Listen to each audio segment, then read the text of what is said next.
Alrighty, so I talk a lot about being an introvert and sharing career strategies to thrive in your career as an introvert.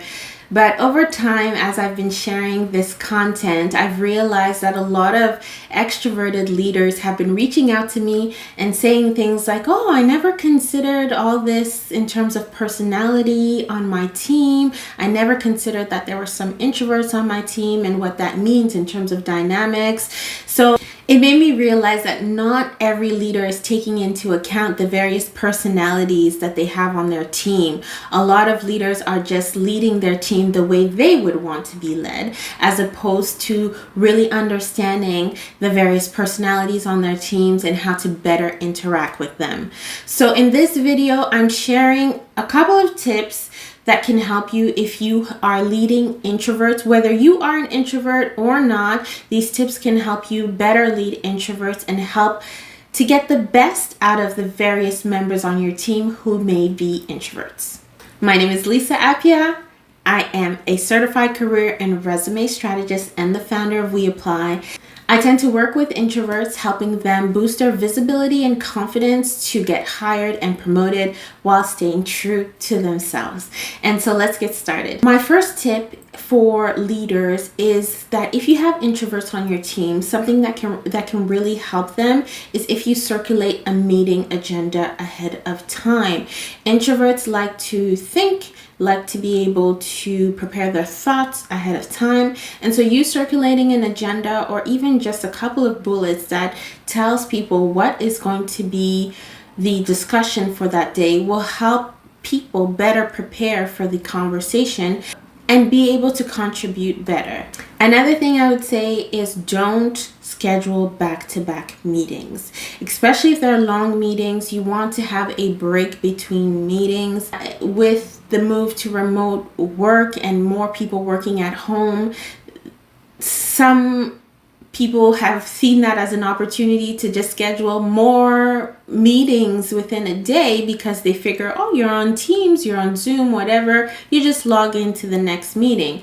But people need the opportunity to recharge after conversations.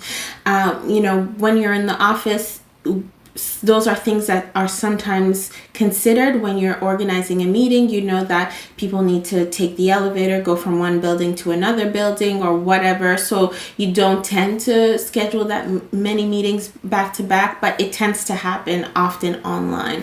And so just keep that in mind. Giving people the opportunity to recharge between various interactions is extremely helpful in them bringing their best self into the various conversations. Something that can help as well if you are a leader who's leading introverts is don't think you can change their personality. It's not about them being more extroverted. It's not about them coming out of their shell, as people love to say.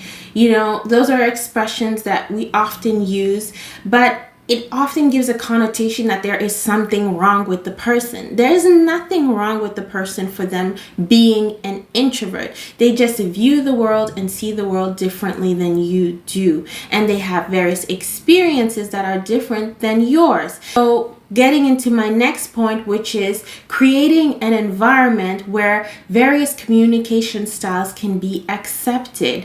And that is something that will really help various introverts on your teams to strive. Not everybody wants to be put under pressure in a meeting and be expected to answer questions or provide information. Some people want the opportunity to think before they talk.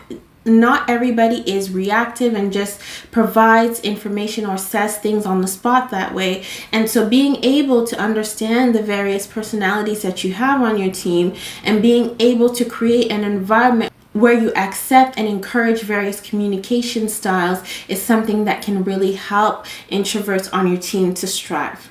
We all have our unique style, our unique way to do things, but what often makes an exceptional leader is one who's able to listen and to understand other people, their ways of doing things, and being willing to adapt and being accommodating to the various personality styles, communication styles, and the various worldviews that you may have on your team.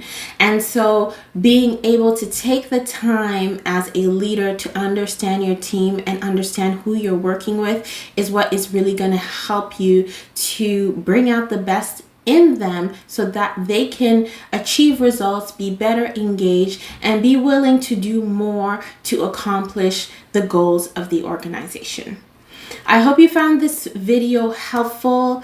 I post videos every Thursday and I talk about leadership, career strategy, and LinkedIn. So you can subscribe if you have not done so yet, and I'll see you in the next video.